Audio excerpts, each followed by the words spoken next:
जय गुरुदेव जय गुरुदेव जय गुरुदेव जय गुरुदेव जय गुरुदेव जय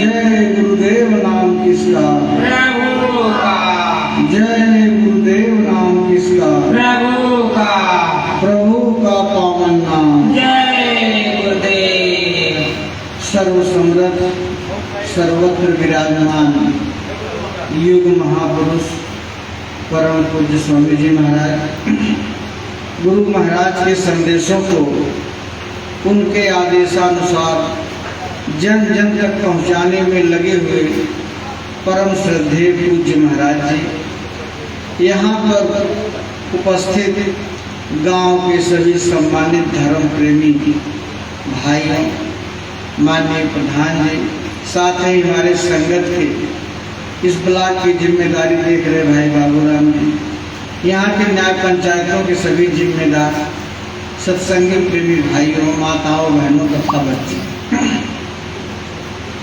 अभी देखा आप सब लोगों ने कि पूज्य पंकज जी महाराज का कार्यक्रम जगह जगह अपने जिले में बराबर लगा रहा। 122 दिनों तक उन्होंने लगातार अपने जनपद जौनपुर में कठिन परिश्रम करके, बरसात होती रही, मौसम चाहे जैसा रहा, लेकिन निरंतर उन्होंने 122 दिन तक कार्यक्रम अपने जनपद में किया।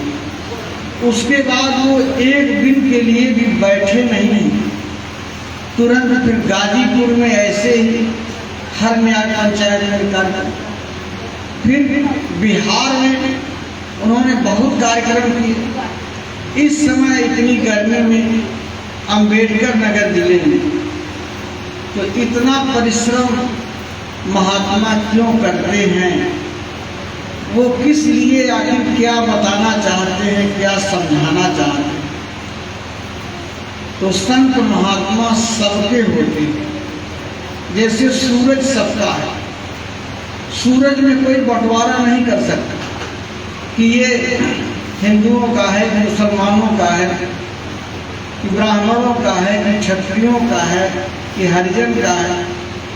उसमें कोई बंटवारा, वो तो सबका है, सबके लिए। हवा भी सबके लिए, सब लोग इसमें सांस लेते हैं। धरती में सब लोग अन्न उगाते हैं, मेघ बरसते हैं, पानी सबके लिए बरसते हैं। ऐसे ही संत महात्मा ये सबके लिए होते हैं और सबके कल्याण की बात करते हैं। महात्मा इसीलिए होते ही हैं कि हमारे जीवन में दुख और तकलीफें दूर हों।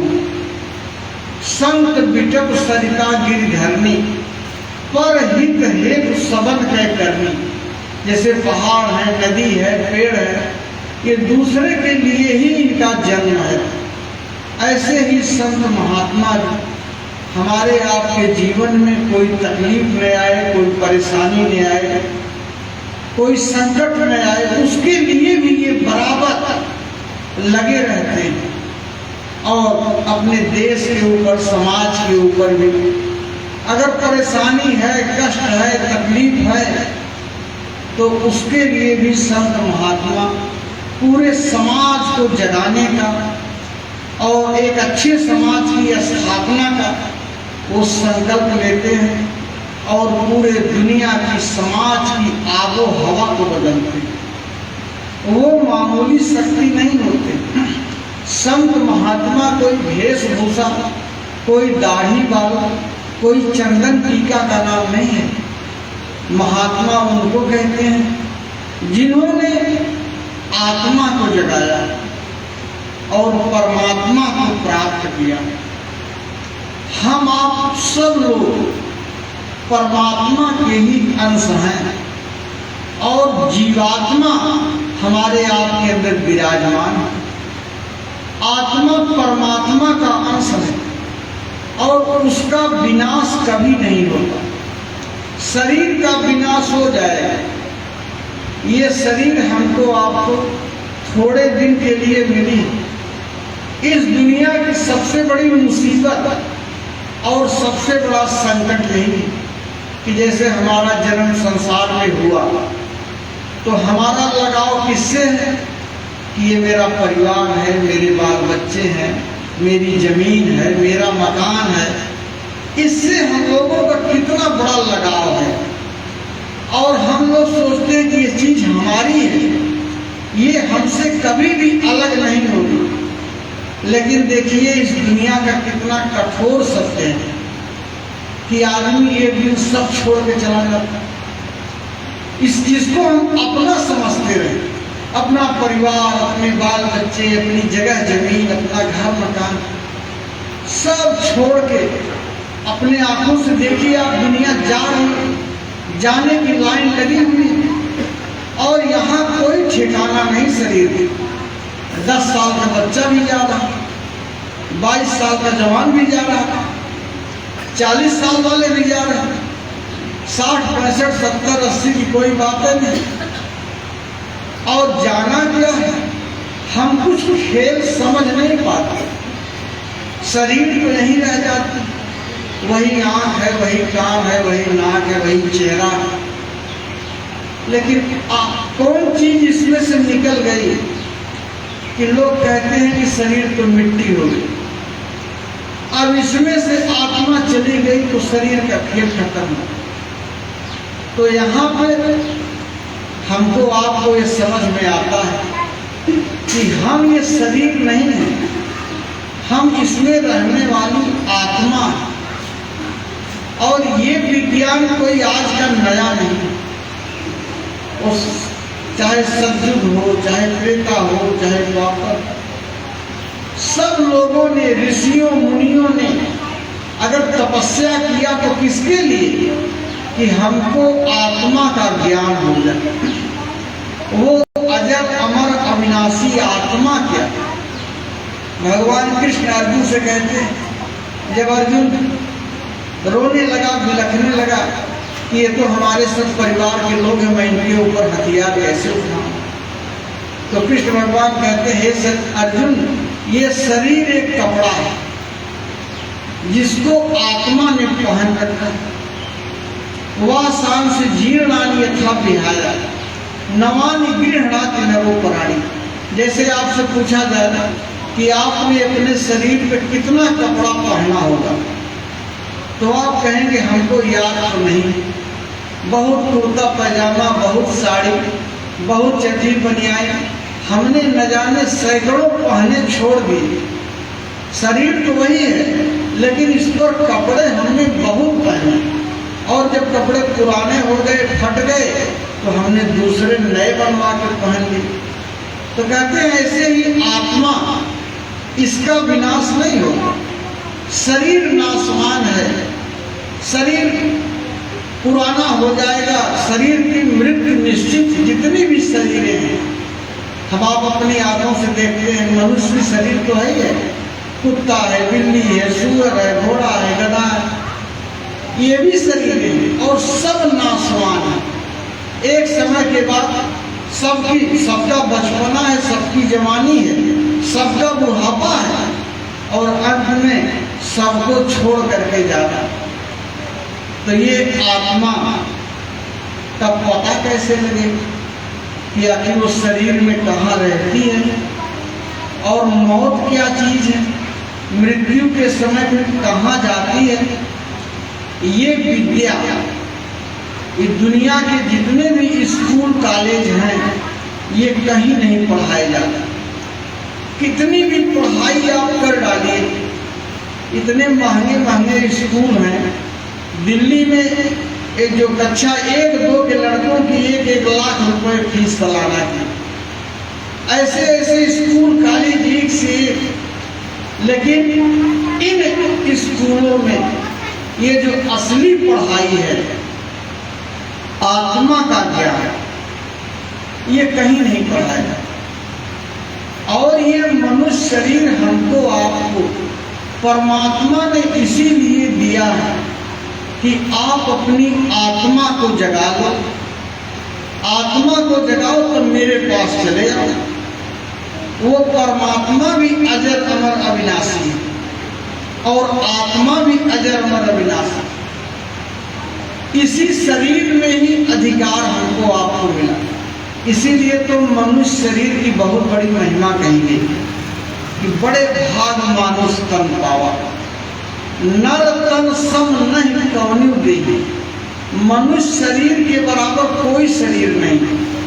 ये इसीलिए कहा गया कि ये केवल खाने और सोने के लिए नहीं मिला।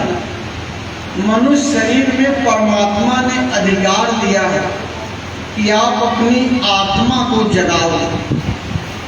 जब आत्मा जग जाएगी तो इतनी बड़ी आपकी हैसियत होगी कि फिर राजा महाराजा आपके सामने कुछ नहीं।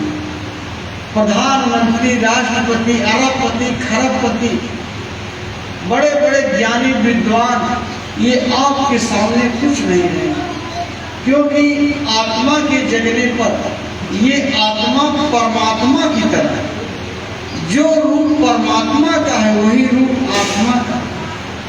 परमात्मा को कहा गया कि हरि व्यापक सर्वत्र समाना, वो चारों तरफ कण कण में विराजमान है। ऐसे ही अगर आत्मा भी जग जाए तो ये भी कण कण में विराजमान है। सर्वत्र सारी दुनिया को दबा अपनी ऐसे मुट्ठी में रख सकते। लेकिन अब वो चीज हमको मिलेगी कैसे? आत्मा का ज्ञान अगर हम अपनी आत्मा को जगाना चाहें तो ये चीज हमको मिलेगी कहाँ? इसके लिए एक ही उपाय है, दूसरा कोई रास्ता नहीं। कि अगर हम अपनी आत्मा को जगाना चाहते हैं, उसका पता लगाना चाहते हैं, तो किसी ऐसे जानकार को पकड़ना होगा जो अपनी आत्मा को जगा चुका हो, परमात्मा को पा चुका हो। वो मिलेगा तो हमको आपको भी रास्ता होता है। उसी को सतगुरु कहते हैं, उसी को संत कहते हैं। और वो जब दुनिया में आते हैं, ऐसी हस्ती संसार में हमेशा रहती। कहा गया संत न होते जगत में जग मरता संसार। आत्मा का जानकार, परमात्मा का जानकार वो धरती पे हमेशा रहेगा और उनका एक ही काम है। जब तक संत महात्मा दुनिया में रहेंगे तो वो घूम घूम कर आम इंसान जाति को, मानव जाति आत्मा के जगाने का रास्ता बताते। भाई मेरे पास ये दौलत है, आप इसको ले, आप ये काम कर सकते हो। देखिए इसी कलयुग में महात्मा कबीर साहब यहीं काशी में रहते थे। तो बहुत साधारण तरीके से जुलाहे के घर में, जन्म तो न जाने कहाँ हुआ था, लेकिन जुलाहे के घर में उनका पालन पोषण हुआ। वो भी कपड़ा बुनते थे, बेचते थे। लेकिन सदगुरु मिल गए, आत्मा जग गई। और जब आत्मा जगी तो कबीर साहब ने लिखा है, बच्चों को पढ़ाया जाता कि हम न मरम मरी हैं संसारा, मैं तो अविनाशी हूं। हमको मिला जियावन हारा, मेरी आत्मा जग गई, मुझे वो मालिक मिल गया। आगे कहते हैं कि हरि मरी हैं तो हमहू मरी हैं। अगर परमात्मा मरेंगे तभी मैं मरूंगा। हरि न मरे हम काहे को मरी? अगर भगवान नहीं मरते तो मेरे मरने कोई सवाल ही नहीं। वास्तव में हमारा आपका अगर कोई सच्चा अपना रिश्तेदार है तो परमात्मा ही है। संसार एक धोखा है। बाप समझता है कि बेटा मेरा, बेटा समझता है बाप मेरा, पति समझता है पत्नी मेरी है और पत्नी समझती है पति मेरा। लेकिन अगर कोई यहाँ किसी का होता, अगर पति आपका था तो कहाँ चला गया छोड़? पत्नी आपकी थी तो कहाँ चली गई छोड़? बाप के सामने बेटा जा रहा है, आखिर तीसरा कौन है भाई? हमारा बेटा, हम इसके बाद तीसरा कौन लेके गया, कहाँ लेके गया? तो हमारा आपका आत्मा का तो केवल परमात्मा है। जब तक ये आत्मा नहीं जगेगी, ये दुनिया की तकलीफें कभी जाने वाली नहीं। दुनिया का संकट, दुनिया का रोना धोना, ये कभी नहीं जाएगा। अगर सोचते हैं, गरीब सोचता है कि पैसा वाला सुखी होगा, लेकिन जितना वो रो रहा उतना ही वो भी रो रहा।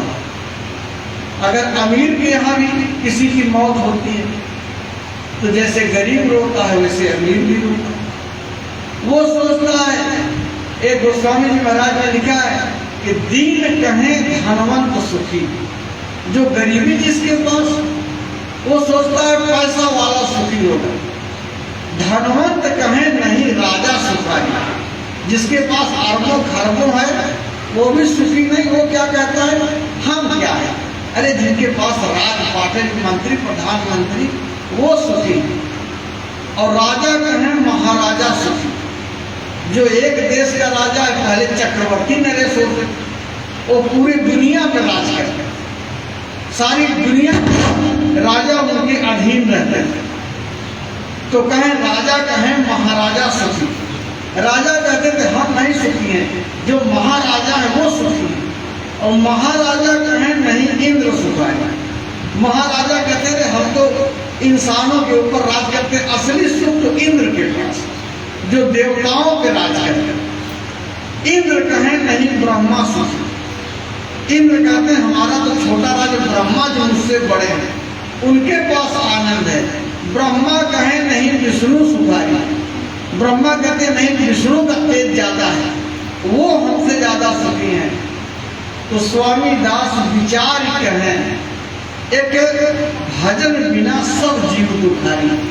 ये रुपए पैसे से, धन दौलत से कभी सुख शांति मिल ही नहीं सकती। अगर पूरी दुनिया का राजा आपको बना दिया जाए तब भी आप ऐसे ही रोएंगे।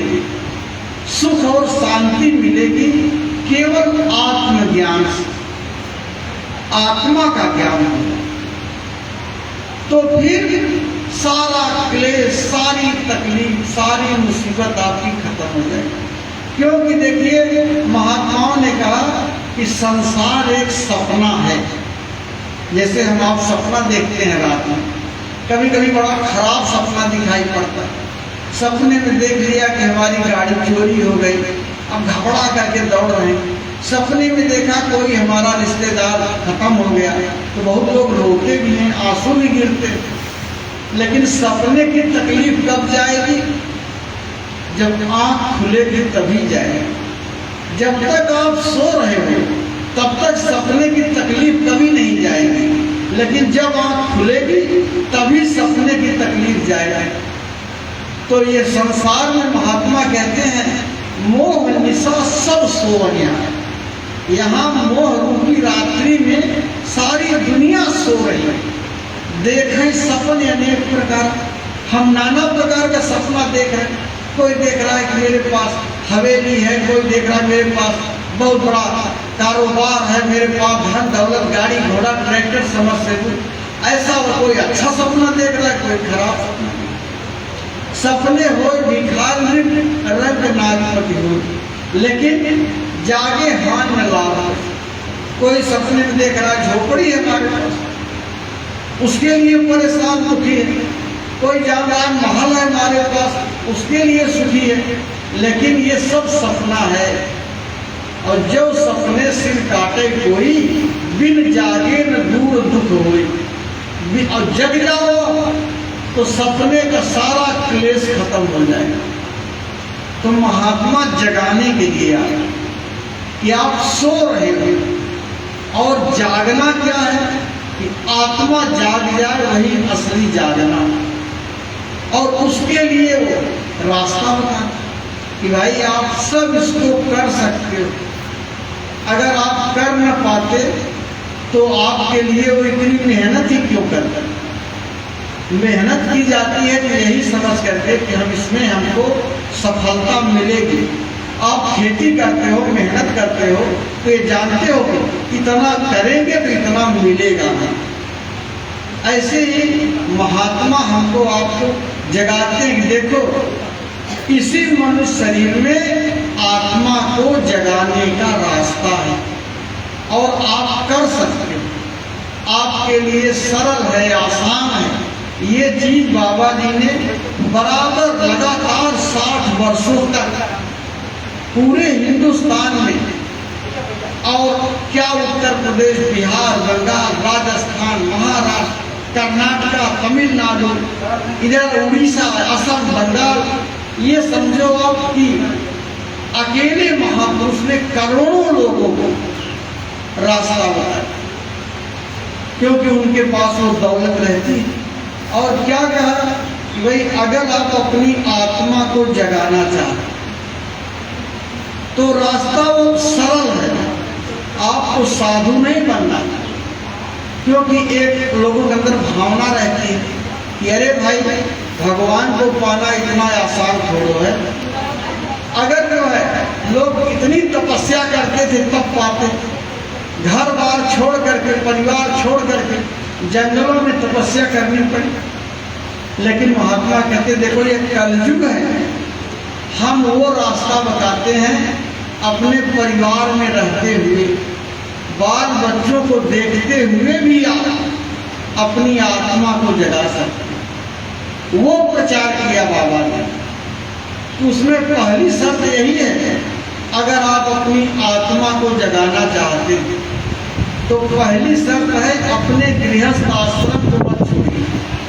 ये गृहस्थी का एक आश्रम है, घर परिवार में रहिए। इसको छोड़ के साधु बन जाओगे तो कुछ नहीं मिलेगा। और परिवार में रहकर लेकिन विवेक से रहो।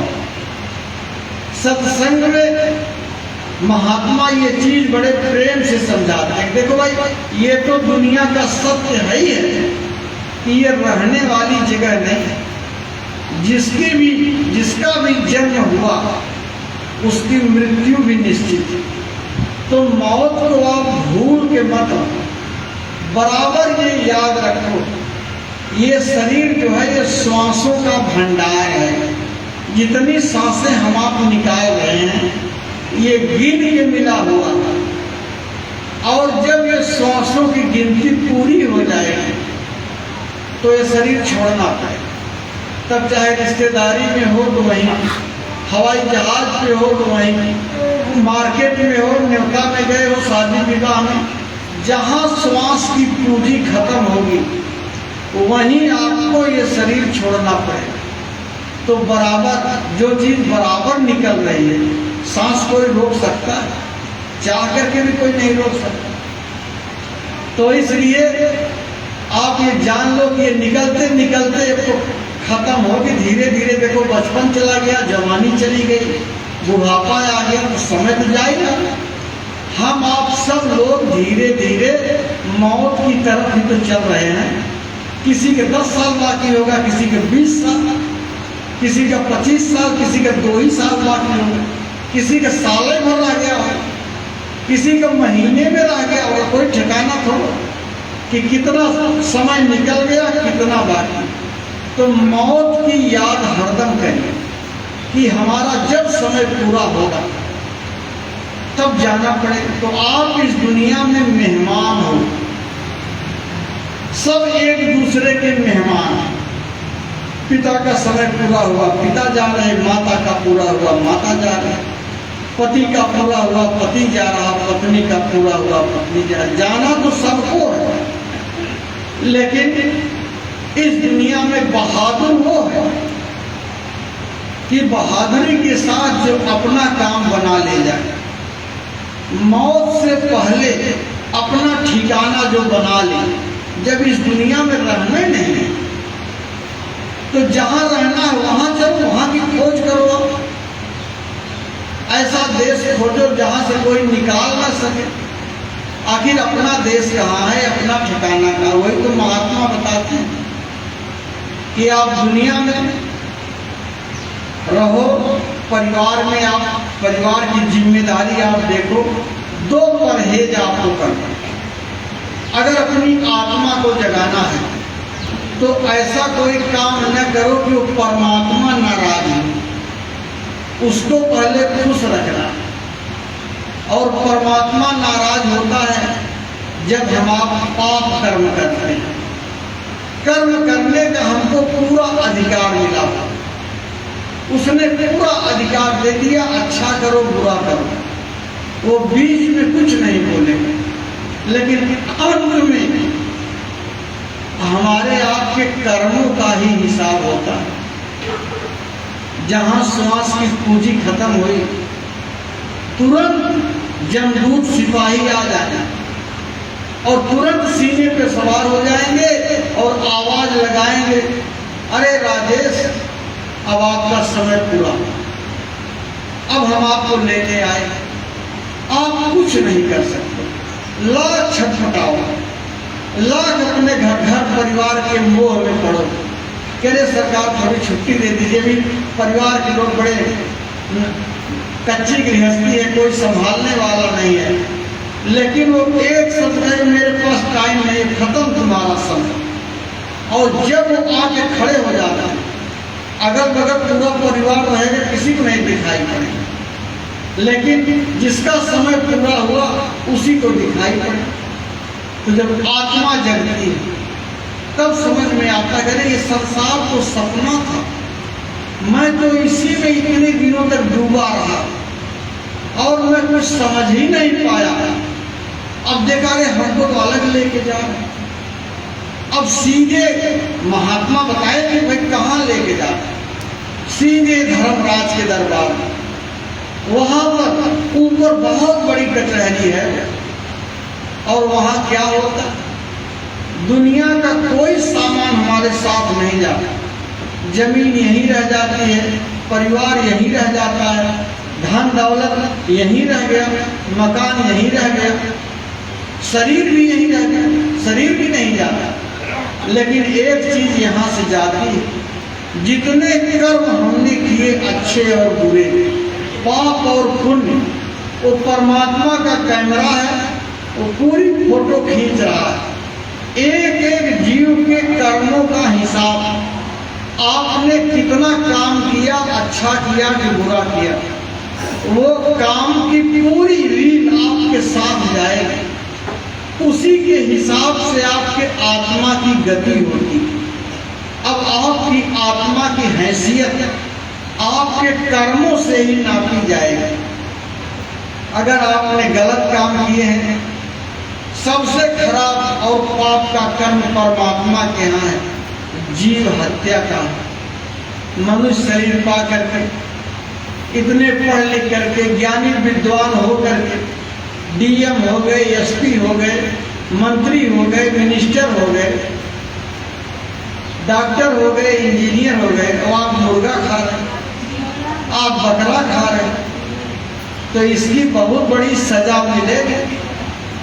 ये परमात्मा के यहाँ सबसे बड़ा अपराध है। वो कहता है हमने तुम्हारे खाने का इतना सामान बनाया, वास्तव में मनुष्य के खाने के लिए जितना सामान परमात्मा ने बनाया है उतना किसी जीव के लिए नहीं बना। सैकड़ों प्रकार के अनाज, साग, फल, फूल, सब्जी, लेकिन हम आप कहते हैं जीव की हत्या होती है, कितना तड़पता है, चीखता है, चिल्लाता है, और हमको आप उसका दर्द समझ में नहीं आता। तो इसलिए महात्मा कहते हैं अगर तुम इस तरह के कर्म करके जाओगे तो तुम्हारी जीवात्मा नरकों में डाल दी जाएगी।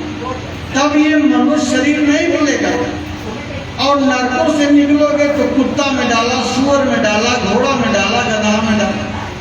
अब ये पूरी 4 खान 84 लाख पार करो तो कितने कल्प बीत जाएंगे, ये मनुष्य शरीर दोबारा नहीं मिलता। आकर 4,84,000 जो भ्रमते हैं जीव अविनाशी, ये अविनाशी जीवात्मा, ये सब कर्मों की ये सजा है। ये जानवर भी कभी इंसान थे, आदमी थे, लेकिन अच्छे कर्म नहीं हुए, पशु पंछी में आत्मा चली। तो अभी तो मौका है, समय है, ऐसा कर्म आप कर लो कि न नरक में जाना पड़े न 84 में जाना पड़े। अभी आप कर सकते हो। उसी का उपाय तो महात्मा बताते हैं, क्योंकि वो जानते हैं कि नरकों में 84 में बड़ी यातना, बड़ी तकलीफें। इसलिए गुरु महाराज ने अपने समय में कहा, देखो बच्चों, पहला काम यह है कि आप शाकाहारी रहो, पशु पंछियों पे दया करना, मुर्दा मांस मत खाओ। और दूसरा परहेज यह है, कोई ऐसा नशा न करो कि बुद्धि पागल हो। शराब, ताड़ी, भांग, गांजा या अफीम, चरस, ऐसा नशा मत करो। बीड़ी, पान, तंबाकू, सिगरेट, सुर्ती की आदत पड़ गई है, नहीं छूट रही, इतना तो चल जाए।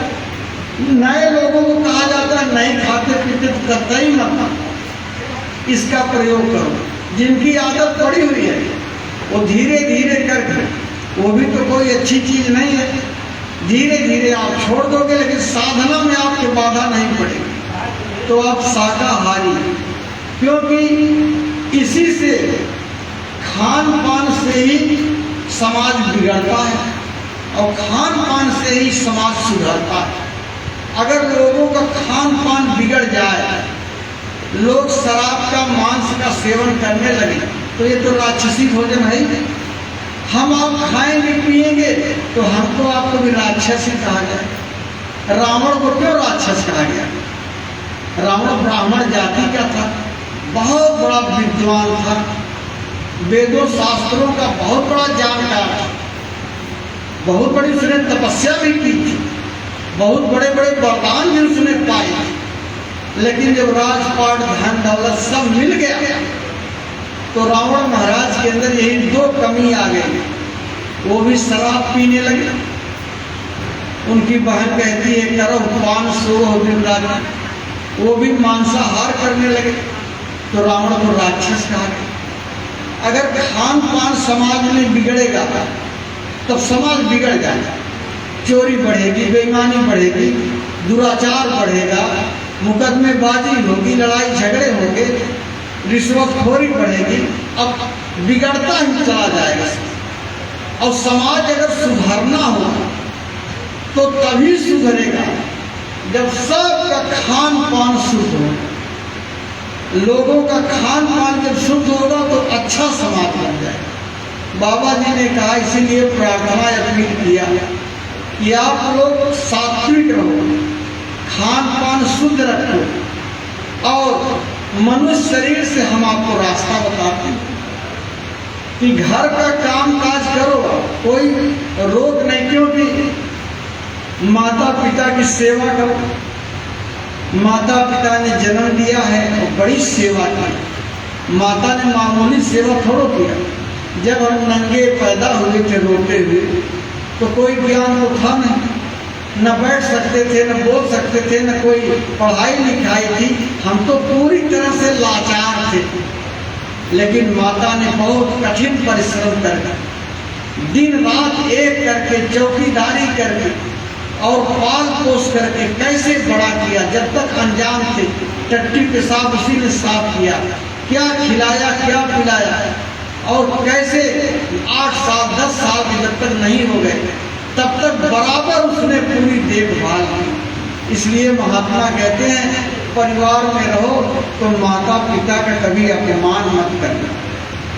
अब तुम जवान हो गए, माता पिता बूढ़े हो गए, अब उनकी लाचारी का समय आ गया तो उनका अपमान मत करो, नहीं तो परमात्मा नाराज हो जाएगा। अगर माता पिता का अपमान कर दोगे, अगर माता पिता तुमसे दुखी हो गए तो तुम सारी जिंदगी पूजा पाठ करो, उसका कोई मतलब नहीं। इसलिए ये जरूरी चीजें महात्मा बताते हैं। माता पिता की 4 बात सुन लेना, अपमान सुन लेना, कभी माता पिता का दोष मत देखना, उन्होंने बहुत कुछ किया है आपके लिए। इसलिए माता पिता का हमेशा सम्मान करना। तो ऐसी ये चीज महात्मा सिखाते हैं।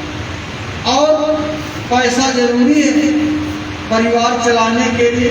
कोई बीमार होगा, दवाई कराओगे पैसा लगेगा, बच्चों को पढ़ाना लिखाना तो भी पैसा लगेगा, शादी विवाह करना है वो भी पैसा लगेगा। तो पैसे का भी साधन बनाओ आप, चाहे खेती करो, चाहे दुकान कर दो, चाहे नौकरी करो, लेकिन भगवान पर विश्वास रखिएगा, मेहनत ईमानदारी की कमाई करिए, चोरी बेईमानी की कमाई पर विश्वास मत करिए। चोरी बेईमानी की कमाई से अगर आपने 20 लाख रुपया कमाया तो वो आपकी बरकत उसमें नहीं है। कोई बीमारी आए भी सब पैसा चला जाए, वो आपके काम नहीं आए।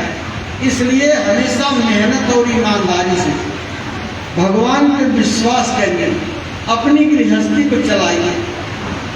और इसी में 1 घंटे का समय अपनी आत्मा को जगाने के लिए एक काम और जोड़ दीजिए। जब महात्मा मिलेंगे तो कहेंगे आप 1 घंटे समय, ऐसा समय दीजिए जिसमें आपके घर गृहस्थी के काम में नुकसान न हो। रात को 3 बजे आँख खुल जाए तो जो है नहाने धोने की जरूरत नहीं, जिस बिस्तर पे सोए थे उसी पे बैठे। वो रास्ता बताते हैं जीवात्मा के दोनों आंखों के बीच में, जहाँ माताएं बिंदी लगाती हैं, जहाँ लोग चंदन और टीका लगाते हैं, इसीलिए इस स्थान की पूजा होती।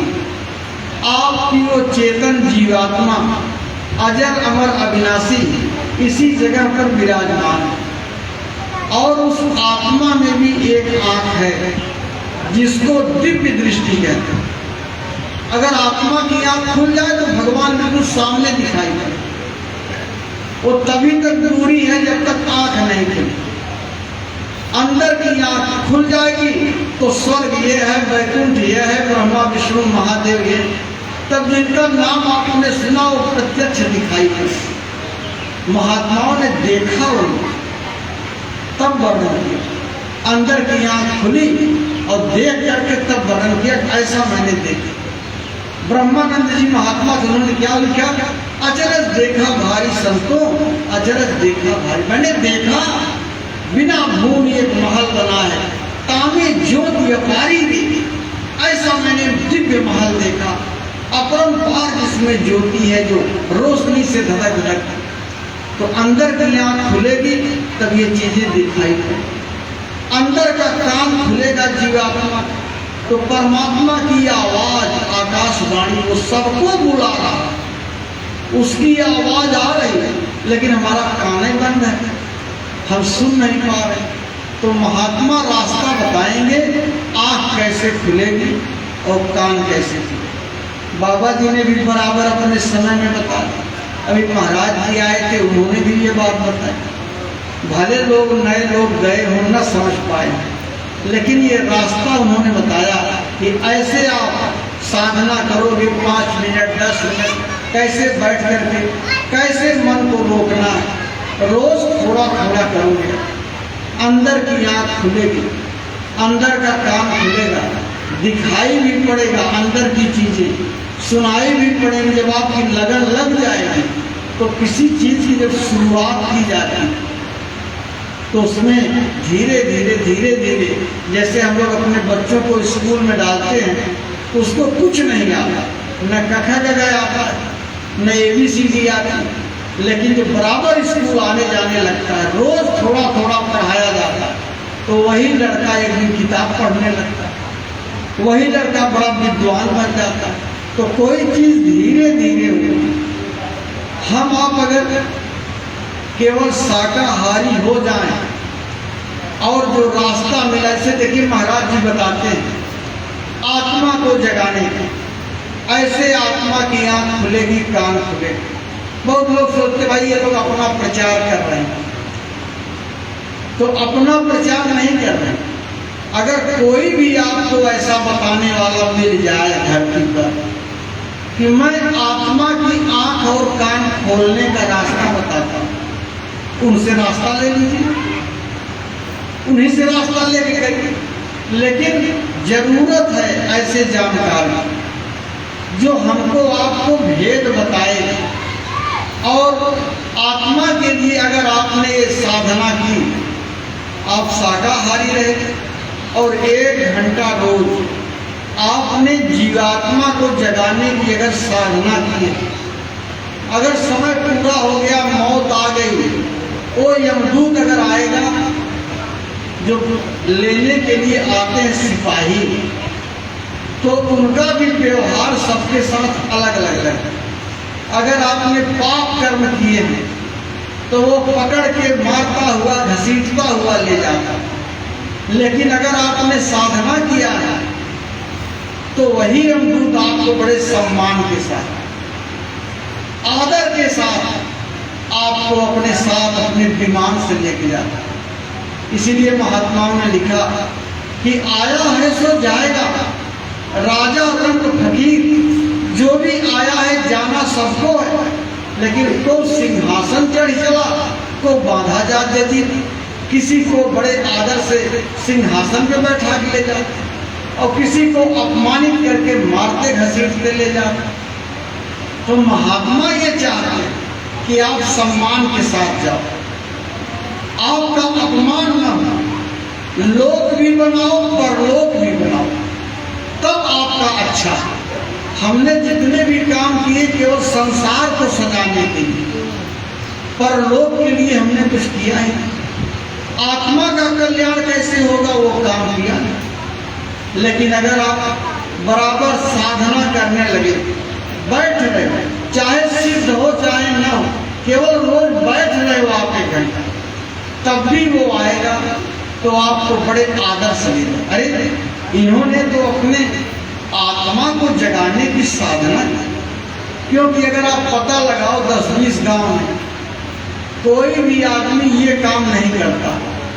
ये काम तो वही करते हैं जिनको संत मिल जाता, और संत नहीं मिले तो कोई ये काम नहीं करे। इसलिए दो चीजें बड़े भाग्य की हैं। एक तो बड़े भाग पाइए, बड़े भाग मानुष तन पावा, मनुष्य शरीर मिल जाए और उसके बाद संत मिल जाए। बिन हरि कृपा मिले नहीं संत, प्रभु की दया होगी तभी संत मिलेंगे।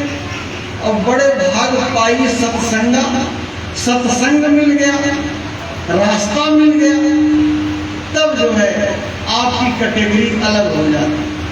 तब यमराज भी आपको देखेगा तो वो भी प्रणाम करेगा, अरे भाई ये तो साधना करते थे, इन्होंने तो अपनी आत्मा को जगाने के लिए ये साधना रोज करते थे।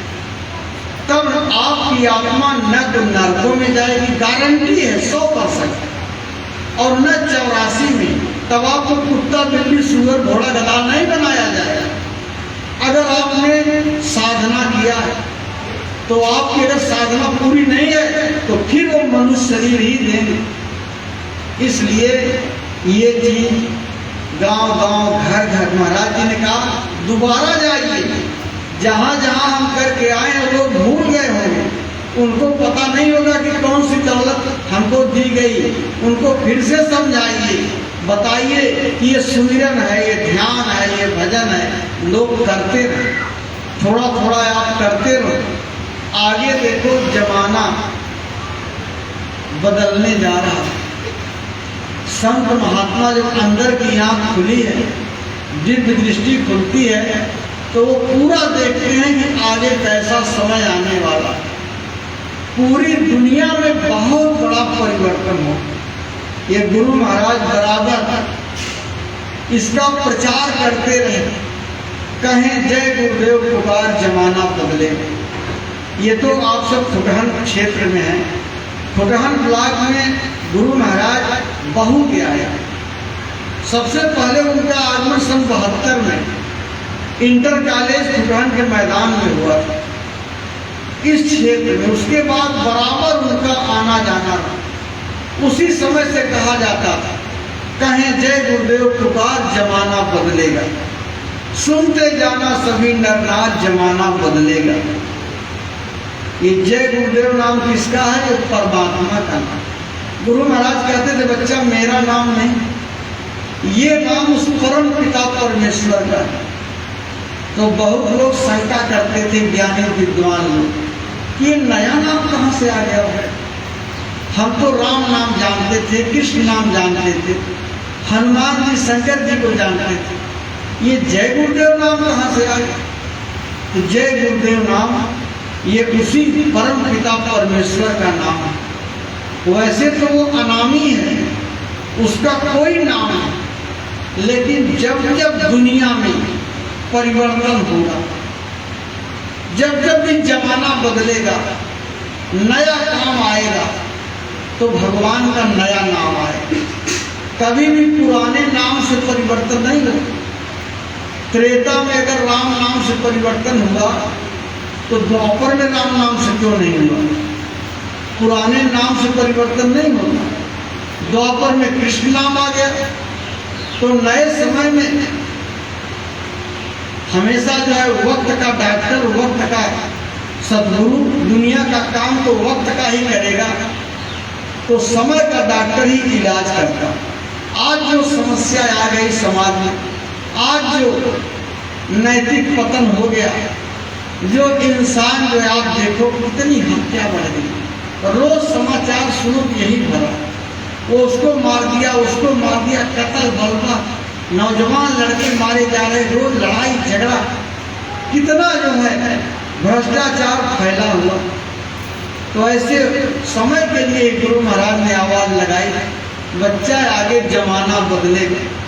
जब दिव्य दृष्टि खुलती है महात्माओं, अंदर की आंख खुली, अंदर का कान खुला, तो मामूली शक्ति नहीं, तब परमात्मा के बराबर उनकी हैसियत रहती और उनको भूत भविष्य वर्तमान की पूरी जानकारी रहती। तो गुरु महाराज ने कहा आगे ऐसा जमाना आएगा, यही पूजा जो आपको बताई जा रही, सारी दुनिया के लोग उनकी समझ में आ जाएगा कि मनुष्य शरीर मिला है आत्मा को जगाने की।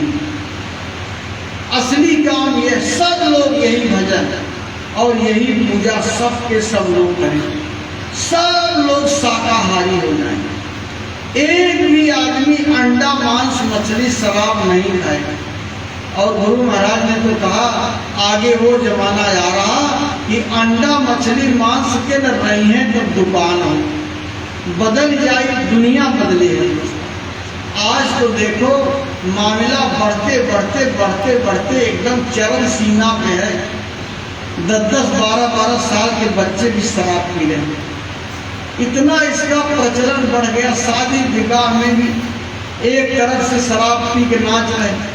अभी हम लोग कार्यक्रम करते करते रात हो जाती है, 9-10 बजे अगर घर निकल रहे हैं तो रास्ते में हर चौराहे पे आदमी झूमते हुए, लड़खड़ाते हुए हर जगह दिखाई पड़े, सब पी के लौट रहे हैं घरों में।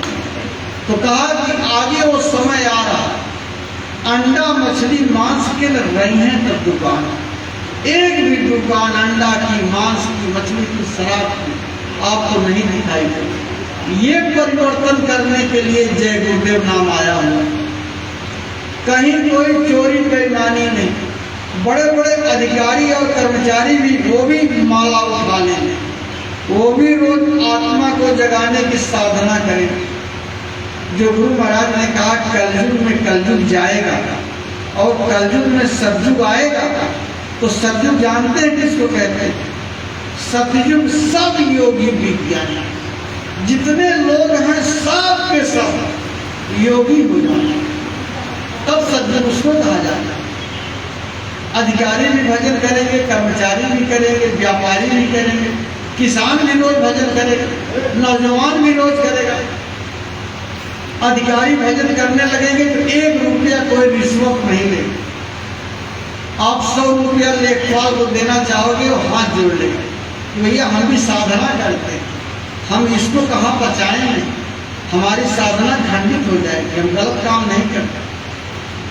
जब इंसान के विचार बदलेंगे तब परिवर्तन होगा, कानून बनाने से परिवर्तन नहीं होता। नौजवान भजन करने लगेंगे तो ये चरित्रवान होंगे, इनकी आंखों में माँ, बहन, बहू, बेटी की पहचान आ जाएगी। किसान भजन करने लगेंगे, व्यापारी भजन करने लगेंगे, माताएं बहनें साधना करने लगेंगी, तो उस प्रभु की इतनी बड़ी दया ऊपर से होती है कि जब ऐसा परिवर्तन होता है तो मांगे बारिश दे जब रामचंद्र के राज, जब आप चाहोगे तब वर्षा हो। जब पाप कर्म होते हैं तो कुदरत नाराज हो जाता है, तब समय पे बरसात नहीं होती। अब आज तो आदमी चिल्ला रहा है कि भगवान एक बार बरस देते तो हमारी अब बेहन तैयार हो रही है, लेकिन अब वो नहीं सुन रहे हैं। अब पता नहीं कि अब उनका नंबर लगेगा। तो ताल बेताल सब काम, जब आदमी के अंदर धर्म कर्म नहीं रहता तो ये कुदरत साथ नहीं देती। लेकिन अगर धर्म कर्म आ जाएगा, मानवता इंसानियत आ जाएगी, तो सब जब आप चाहोगे तब पानी बरस। बाबा जी ने कहा एक भी लड़का पढ़ लिख करके बेरोजगार नहीं दिखाई पड़ेगा। स्कूल से निकल छात्र नौकरी को पाएंगे। अब बताओ, देखो ये सब भी महात्माओं ने। अब महात्मा इसको क्यों बोल रहे हैं? लोग कहते हैं महात्माओं को बस केवल भाई धर्म कर्म बताना चाहिए, लेकिन वो आपके आत्मा का भी कल्याण चाहते हैं और दुनिया की भी व्यवस्था चाहते हैं, अच्छी व्यवस्था का। एक भी बच्चा पढ़ा लिखा बेरोजगार नहीं दिखाई पड़ेगा। स्कूल से निकल छात्र नौकरी को पाए। आज बेचारे लड़के पढ़ते पढ़ते बेचारे पागल हो जाए, लेकिन कोई काम नहीं मिल रहा, कोई नौकरी नहीं मिली, हर जगह लूट खसोट का ऐसा माहौल बना हुआ। तो इसलिए इस व्यवस्था को बदलने की जरूरत, और वह बदलेगी आदमी के आचरण से ही। ये जो प्रचार गांव-गांव जन-जन में हो रहा है, ये परिवर्तन इसी तरीके से, इसी रास्ते से होंगे। गुरु महाराज ने कहा बच्चा ऐसा समय आएगा, ये पहाड़ों से मड़ियाँ निकलेंगी। राम राज्य में लिखा है गिरते प्रगट भई मन खानी। ये माताएं बहनें जो बैठी हैं, इनकी हाथ की चूड़ियों में हीरे और जवाहरात जड़े हैं। सोना चांदी की बातें छोड़ दो, चूड़ियों में भी हीरे जड़े जाएंगे। अब आज आदमी कैसे विश्वास कर ले इस बात कि 1.5 लाख रुपए तोला सोना है। इस समय तो नाक की किल्ली पहनना भारी है। सोचे अब कैसे कहते हैं हीरे जवाहरात जड़े जाए और कोई उनको डर भय नहीं रहेगा। ऐसा वक्त और समय आएगा, लेकिन उसके पहले कुदरत सफाई करती है। बड़ी मुसीबत, बड़ी परेशानियां आ रही, क्योंकि हमने बहुत जीवों की हत्या की, अनवरत हत्याएं हो रही हैं। बहुत से मुल्क ऐसे हैं जहां आपको एक भी आदमी शाकाहारी नहीं मिलेगा। वहां सांप बिच्छू कीड़े मकोड़े सब खाए जा रहे हैं, सब भूने जा रहे हैं। बड़ी बेरहमी से जिंदा जीव ऐसे आग में भूज के खाए जा रहे हैं। तो जो इतने पाप हो रहे हैं, बड़े बड़े बूचड़ खानों में ये जानवर कितनी बेरहमी से काटे जा रहे हैं, खून की नदियां बह रही हैं, तो उनकी चीखने की आवाजें ऊपर जा रही हैं। तो परमात्मा सख्त नाराज हो गया और वो महात्माओं के जरिए संदेश भेजता है कि इन लोगों से कह दो आप जाके ये शाकाहारी हो जाएं, नहीं तो अब हमारा दमन चक्र चलेगा। एक भी इंसान धरती पर अगर मांस मछली अंडा शराब का सेवन करोगे तो ऐसा चक्र चलेगा, कोई बच नहीं सकता। वो समय आ गया, उसका पैगाम महात्मा सुनाते। इसीलिए जगह जगह हाथ जोड़ते, बच्चा अगर सुख शांति अमन चैन चाहते हो, अपने परिवार की हिफाजत चाहते हो, तो आप शाकाहारी हो जाओ। हम आपको रास्ता बताते, ये रास्ता पकड़ लो, और नहीं पकड़ोगे तो आगे विनाश लीला कुदरत में शुरू होने जाने। पहला काम क्या होगा? नई नई बीमारियां हों, खान पान अशुद्ध रहेगा तो जानवर भी तो बीमार होते, उनको क्या मर्ज नहीं होता? जैसे आदमी को टीबी होती है, आदमी को कैंसर होता है, आदमी को टाइफाइड होता है, ऐसे जानवरों को भी होगा। बीमार जानवर खाओगे, उसका बैक्टीरिया आपके अंदर आएगा, ऐसी बीमारी पैदा करेगा जो दुनिया में कोई दवाई नहीं सही कर पाएगा। जैसे कोरोना फैला था, लाखों लोग दुनिया में खत्म हो गए, 10-10 लाख, 20-20 लाख, 40-40 लाख लोगों ने बुखार ठीक करने में लगा दिए और बुखार उतरा नहीं। तो ये तो कुदरत जरा सा चल रही है। अभी आप देखो सारी दुनिया में त्राह मच जाएगी। तो शाकाहारी तो लोग 24 घंटे के अंदर हो जाएंगे। जब वो चाह लेंगे तो 24 घंटे से ज़्यादा नहीं लगे।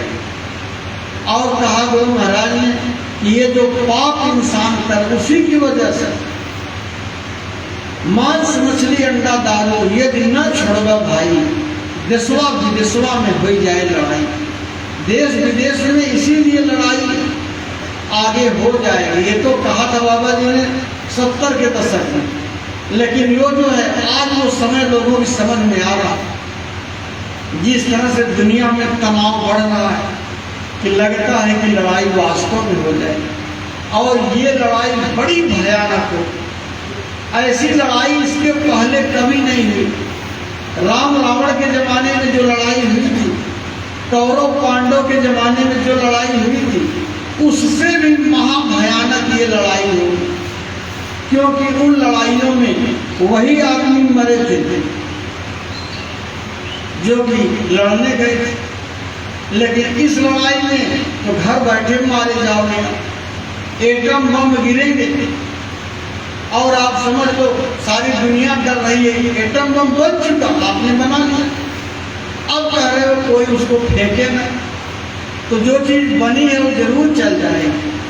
और एटम बम ऐसा विनाशक हथियार है कि जहां उसका विस्फोट होगा, जितनी गर्मी सूरज में है उतनी गर्मी वहां पैदा हो जाएगी, लाखों लोग जल के राख हो जाएंगे। इसलिए गुरु महाराज ने कहा राख बनेंगे महानगर सब। एटम के अंगारों से पत्ता पत्ता झुलस जाएगा, विश्व युद्ध झंकारों से।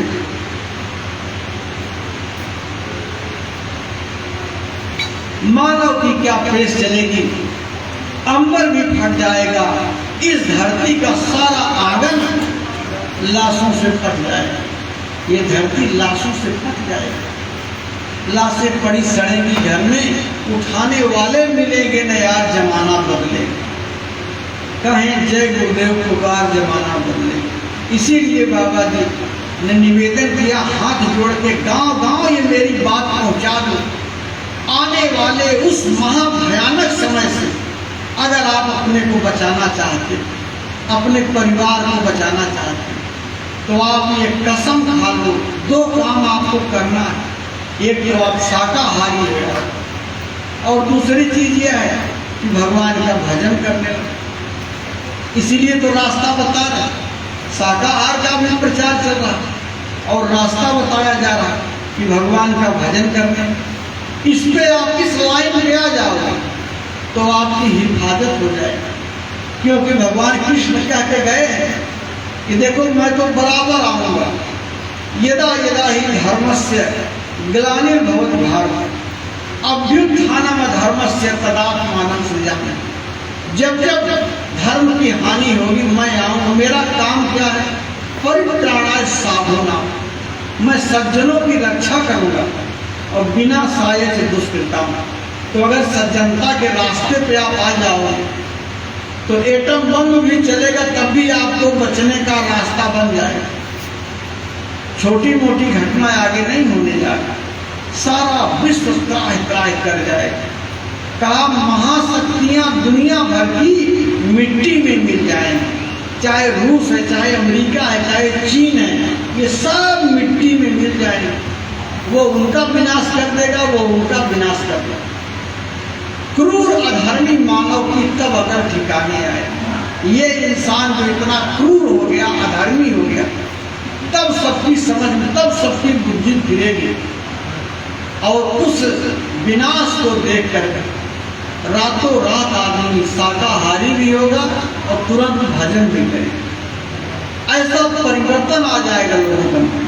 तो ये जो मेहनत महापुरुषों की जो हो रही है, जो कार्यक्रम हो रहे हैं, ये किसी चीज को बताने समझाने के लिए हो। तो प्रेमी भाई बहनों, हम 2-3 निवेदन लेके हम लोग चल रहे हैं। पहला यह है कि कोई भी भाई बहन अगर उनका खान पान शुद्ध नहीं है, हम कोई डराने धमकाने थोड़ो आए, हम तो अपना परिवार समझ के आए हैं। अभी समय है बचने, अभी वक्त है, अभी माफी का दौर है।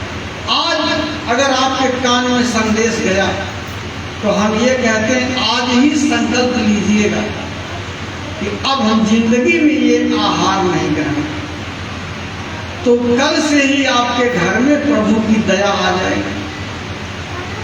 तो लोग शाकाहारी हैं, ऐसे नशे को परित्याग करें, ये हर तरह से आत्मघाती हैं। और जो रास्ता मिल गया, जिन भाई बहनों को रास्ता मिला, बहुत से हमारे पुराने गुरु भाई हैं, तो आप लोग भी ध्यान भजन और सुमिरन बराबर करते रहिए। जिनको नया मिला, अभी नहीं मालूम है, तो नए सब गुरु भाई लोग देखिए, बाबूराम भाई आपके ब्लॉक के जिम्मेदार हैं, ये व्यवस्था कर देंगे। आप समझ करके नए लोग ध्यान भजन सुमिरन बराबर करिए। अभी आप अपना नाम लिखाइएगा, अपना फ़ोन नंबर दीजिएगा, आपको एक किताब दी जाएगी नए लोगों को।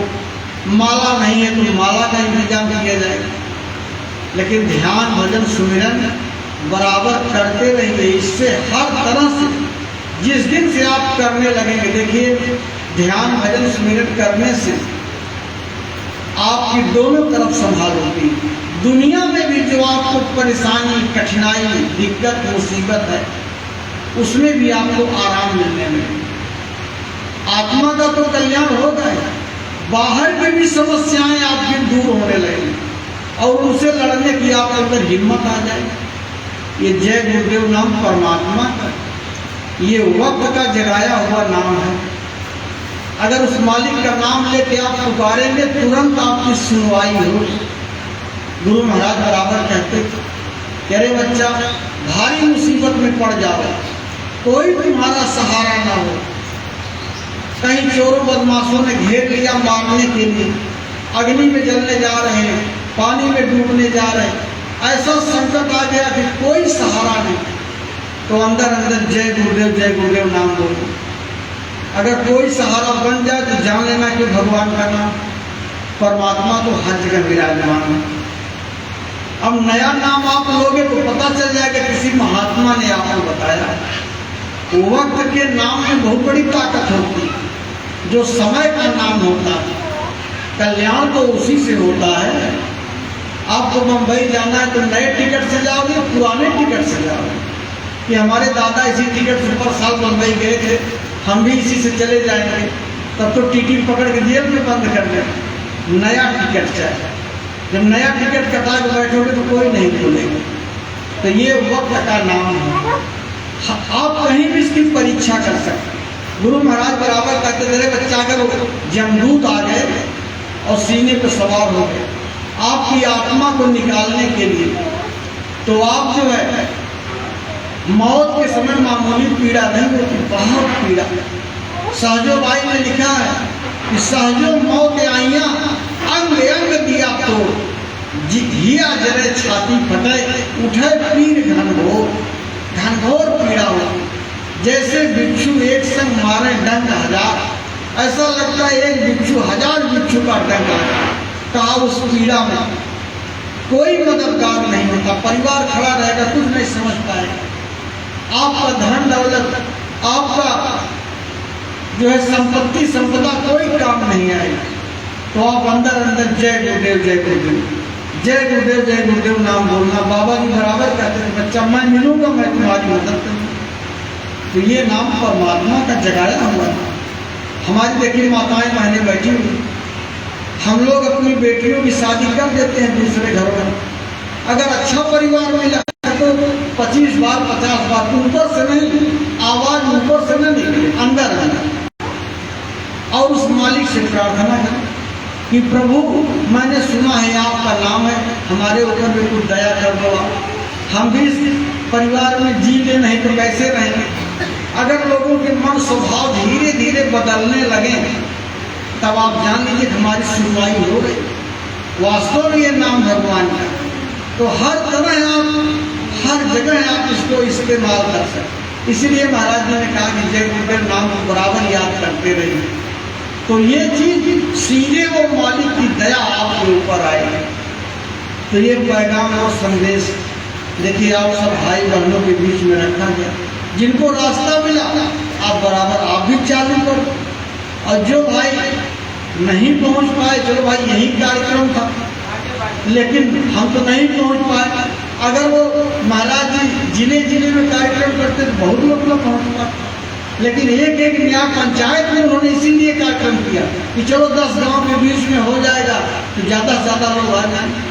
लेकिन अगर बाद में समझो कि भाई हमको नहीं पता, नहीं तो हम भी जो है आत्मा को जगाने के लिए साधना करना चाहते हैं। तो अभी देखिए एक कार्यक्रम 28, 29, 30 जुलाई में मथुरा में होने जा रहा है। मथुरा में आश्रम ही है और वो गुरु पूर्णिमा का कार्यक्रम वहाँ पे होता है। आपके खुटहन से बराबर बसें जाता है। तो आप लोगों से निवेदन है कि भाई नए लोगों को भी एक बार लेना चाहिए। जो लोग जानना समझना चाहते हैं चलेंगे, 3-4 दिन की बात है, मथुरा भी घूम टहल लीजिए और रास्ता मिल जाए आत्मा को जगाने का, उसको लेके घर में आइए और ये मनुष्य शरीर रूपी मंदिर है, इसी में बैठ कर भजन कीजिए, कहीं जाने की जरूरत नहीं। ये मंदिर खूब बना गुलजार, इसमें नारायण बोले। ये जीवात्मा जो बाहर के मंदिर है वो आदमी ने बनाए हैं, उसमें पत्थर के भगवान हैं और इस शरीर में आत्मा तो परमात्मा का ही अंश है। इसलिए महात्माओं ने कहा एक राम दशरथ का बेटा, एक राम घट घट में लेटा। हर घट में वो जीवात्मा के रूप में परमात्मा है। इस मंदिर में पूजा करो, आप असली चीज मिल जाएगी। तो वो उपाय रास्ता आपको मिल जाएगा। तो नए लोगों के लिए निमंत्रण है कि भाई मथुरा में आइए, वहाँ आपको भेद मिल जाएगा, रास्ता मिल जाएगा, वो चीज मिल जाएगी। और जिनको ये शाकाहार का प्रचार ये बराबर आप करते रहिए। देखिए भाई बहनों, अभी आने वाली 28 जून में आखिरी रविवार है और अपने जिले में एक बहुत बड़ी प्रचार यात्रा निकल रही। महाराज जी का विशेष आदेश भी था और वो बराबर इसको बहुत महत्व दे रहे हैं। और वो यात्रा अजीब है अपने तरीके की। उसमें ज़्यादा से ज़्यादा साइकिलें चली और ये जौनपुर शहर में यात्रा निकली।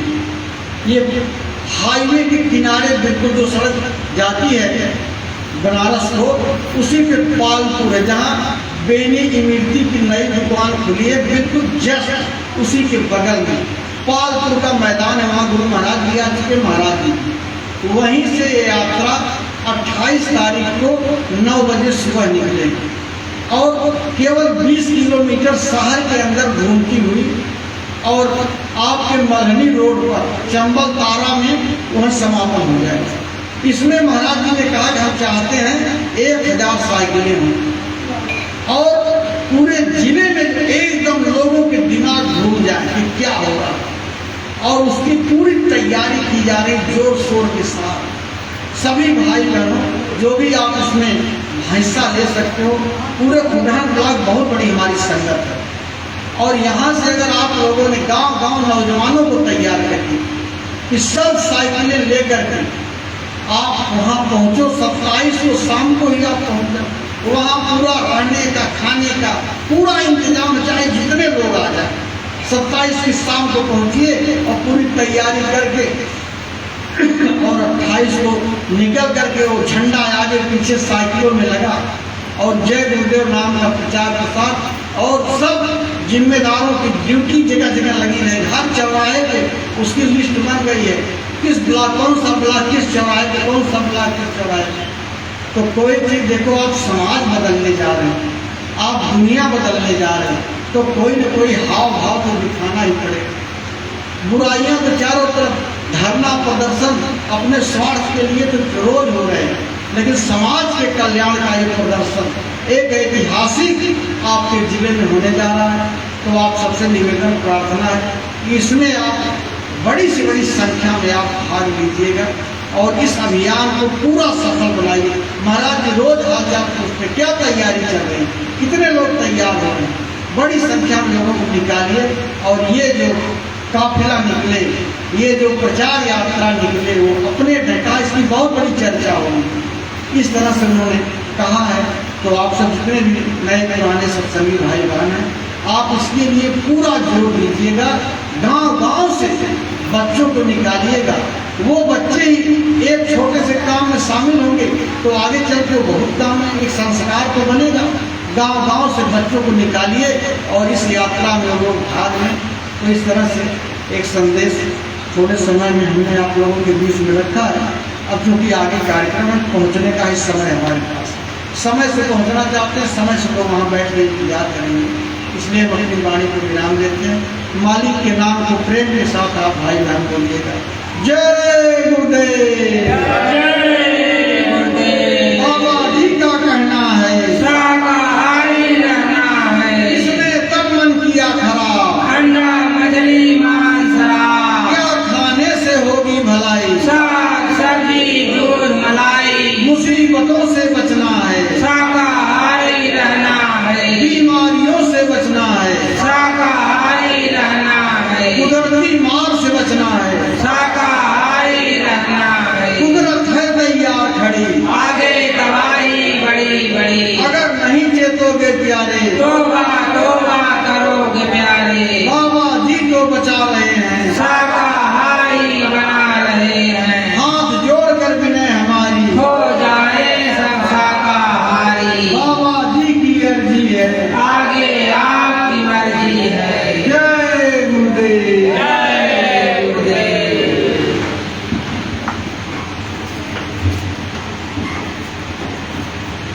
जय गुरुदेव। अपने आदरणीय मुख्य का बहुत बहुत आभार है।